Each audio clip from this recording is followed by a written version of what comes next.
Hello, my dear friends. Raisa here from the Nutrinut. For those of you who do not know me or it's the first time here, I am Raisa, a nutritionist and founder of the Nutrinut. Welcome, welcome, welcome. So one of my latest videos, I actually talked to you guys about how to make cooking and your dishes something that's delicious and that basically you don't have to rely so much on using the more artificial ways, let's say, of flavoring your food. However, today I did want to dive in and we talked a little bit about spices, right? We talked a little bit about also balancing the acidity of your dishes. I will link the video to the bottom in the comment section, in the description. For today's video, I actually wanted to dive in a little bit more in, okay, so if I don't feel that, confident yet to try spices on my own, can I get the blends? And the answer is yes. Buying the little spice blends, it's a very good way for you to kind of get your toes wet right into the cooking from scratch and not relying heavily on the more processed or relying on someone else to season for you. So there are amazing blends out there, and you can usually the name of the blends will already tell you what it goes good with and what types of foods you can apply that type of blend with. So it's a really great way, again, to start your journey in the cooking world.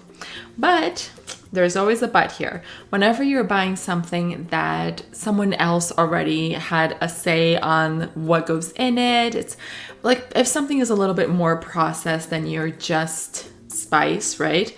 We always have to read the ingredients. The list of ingredients will tell you everything that you need to know about that product. If it's something that it is of good quality or if it's something that's more artificially flavored. So I actually brought you some props here. I have really enjoyed showing off my props, and I find that the video becomes more interactive that way. So the first example that I'm going to show you is actually just turmeric, not showing you any brands in particular, but it's the ones that I have at home, right? So this turmeric from Trader Joe's, if you turn it around, the list of ingredients will basically tell you that there is only turmeric over here, right? Now, compare turmeric. I'm going to show you, should I start with the best option or the worst option? And then kind of grow from there. I think I'm going to start with the worst option first and then get to the best one, okay? So, the worst option, and I don't mean to be talking about brands in particular, but there is one specific brand that, and I have this at home, so I ended up buying it, right? It's Smokehouse Maple, okay? That's the name of this spice. If you look at the list of the ingredients, the first one is actually sugar. There's also salt over here, and brown sugar once again. So this is already something that has a little bit more sugar than a regular just spice, right? So there's a little less control over how much you're putting in here because it already comes in a blend. So then they have the spices, right? So list of garlic, red bell pepper, orange peel, paprika. They have a bunch of stuff here. This is the other thing that I want you guys to look at, okay? Towards the end of the list of ingredients, you will see caramel color, natural smoke flavor, and natural flavor. So now these are three things that typically you want to be avoiding, right? When you buy a blend, first, like I mentioned, there's sugar and salt in there, so it's something already to consider. And later, like I mentioned, something that has natural flavors, honestly, you don't really know what's in it. So it can be anything, right?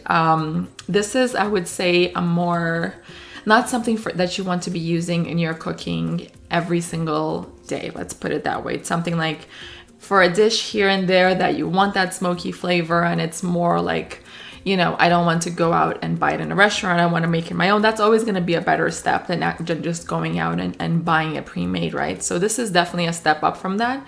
But just keep in mind that for a day-to-day kind of cooking, this is not something that you might want to be using constantly.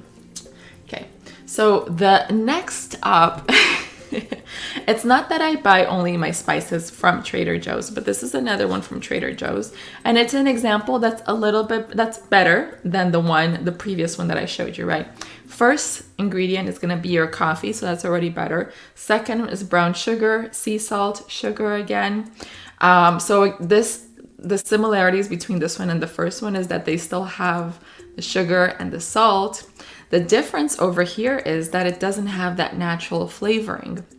So this is a great option. You just always have to keep in mind, again, first, this already adds salt. So whenever you are going to season and salt your food, your dish in the end, you want to take that into consideration and not triple salt something, because things can get very salty.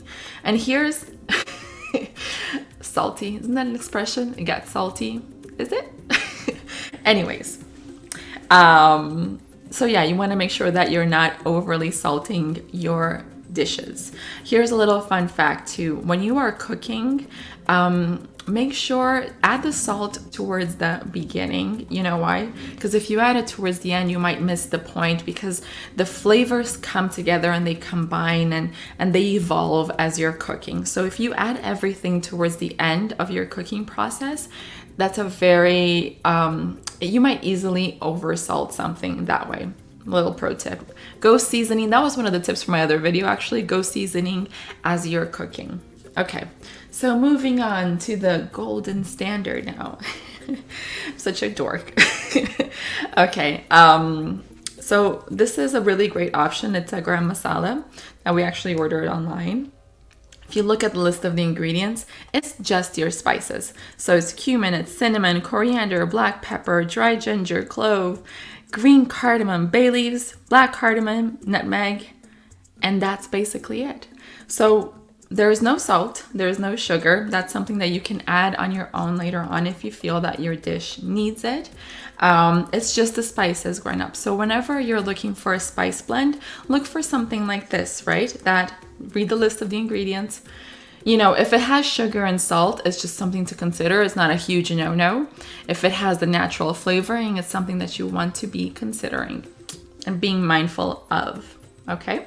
So I think those are my main tips for getting your blends. There's not really a specific brand that I stick to be 100 with you. I like to season things on my own, so I typically do tend to buy the spices individually, but there are sometimes that there's a place and a time for these kind of blends, like things like garam masala that I don't have all the ingredients, and to be 100 with you, I don't even know how to make. Indian cuisine is very elaborate in terms of spices. They have amazing flavor, and I have not been able to manage to replicate anywhere close to what they actually taste like in the restaurant. So I decided to go and buy my little blend here.